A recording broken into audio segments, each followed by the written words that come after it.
గజం భూమి కేవలం 5,500 రూపాయలతో 135 గజాల భూమి కేవలం 7 లక్షలు మాత్రమే.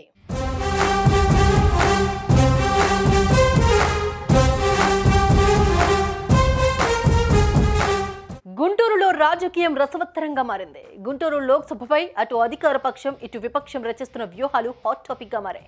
ఇక్కడ వివిధ సామాజిక ఆర్థిక సమీకరణాలపై అధికార పార్టీలో తీవ్ర చర్చలు జరుగుతూ ఉంటే టీడీపీ కూడా దానికి అనుగుణంగా కీలక నిర్ణయాలు మార్పులు చేస్తుంది. ఇందులో భాగంగా ఓ బలమైన నేతను బరిలో దింపబోతుందట.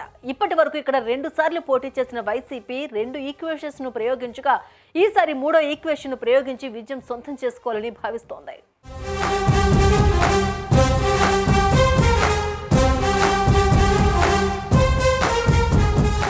గుంటూరులో అధికార విపక్షాల రాజకీయాల ఘాటు పెరిగింది. ప్రస్తుతం గుంటూరు ఎంపీగా ఉన్న గల్లా జయదేవ్ తప్పుకుంటారని వార్తలొస్తున్న తరుణంలో ఆయన స్థానాన్ని లగడపాటి రాజగోపాల్తో భర్తీ చేయాలని టీడీపీ భావిస్తుందట. దీంతో ఇప్పుడు కొత్త సమీకరణాలు చోటు చేసుకుంటున్నాయి. 2014లో ఇక్కడ టీడీపీ నుంచి కమ్మ సామాజిక వర్గానికి చెందిన గల్లా జయదేవ్ పోటీ చేయగా వైసీపీ నుంచి అదే సామాజిక వర్గానికి చెందిన వల్లభనేని బాలశౌరి పోటీ చేశారు. అంటే 2014లో పోటీ కమ్మ వర్సెస్ కమ్మగా సాగిందన్నమాట. ఇక 2019 విషయానికొస్తే వైసీపీ సామాజిక సమీకరణాలు మార్చింది. ఇందులో భాగంగా కమ్మ సామాజిక వర్గానికి చెందిన గల్లా జయదేవ్ పై మోదుగుల వేణుగోపాల్ రెడ్డిని రంగంలోకి దింపింది. అంటే కమ్మ వర్సెస్ రెడ్డి ఈక్వేషన్స్ ని వైసీపీ ప్రయోగించిందని చెప్పుకోవచ్చు. అయితే ఈ ఎన్నికల్లో 4,205 ఓట్ల తేడాతో వైసీపీ నేత ఓటమిపాలయ్యారు.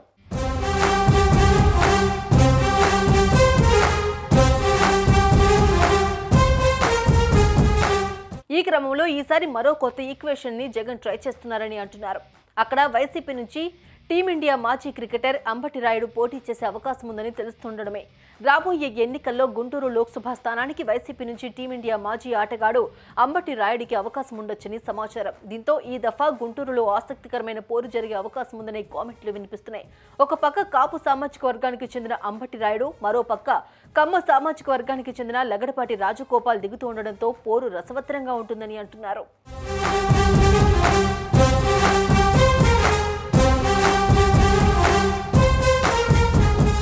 విజయవాడ ఎంపీగా కాంగ్రెస్ పార్టీ నుంచి లగడపాటి రాజగోపాల్ 2 సార్లు ఎంపికైన సంగతి తెలిసిందే.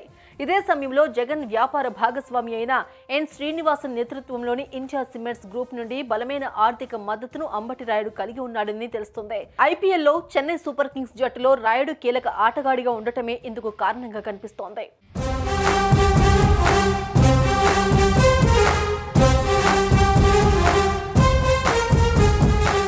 అయితే లగడపాటి రాజగోపాల్ విజయవాడ ఎంపీ సీటుపై ఆసక్తి కనబరుస్తున్నారని అంటున్నారు. కానీ ఇప్పటికే అక్కడ కేసినేని నాని, చిన్ని మధ్య వార్ దృష్ట్యా ఆ రచ్చలోకి వెళ్లడానికి ఇష్టపడటం లేదని ఆయన అనుచరుల నుంచి వినిపిస్తున్నమాట. ఈ సమయంలో ఆయనకు గుంటూరు లోక్సభ స్థానాన్ని ఆఫర్ చేశారని, ఇందులో భాగంగా లగడపాటి రాజగోపాల్ రాబోయే ఎన్నికల్లో టీడీపీ నుంచి గుంటూరులో పోటీ చేసే అవకాశాలున్నాయని అంటున్నారు. దీంతో ఈసారి గుంటూరు లోక్సభ స్థానంలో ఆసక్తికరమైన పోటీ నెలకొనబోతోందనే చర్చ తెరపైకొచ్చింది.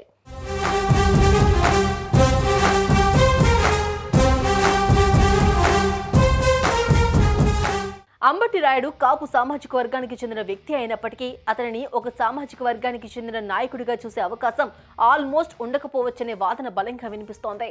మొత్తానికి 2 సార్లు మిస్ అయిన గుంటూరు లోక్సభ స్థానాన్ని ఈ దఫా కైవసం చేసుకోవాలని భావిస్తున్న వైసీపీకి ఈ ఫార్ములా ఎంతవరకు వర్కౌట్ అవుతుందో చూడాలి.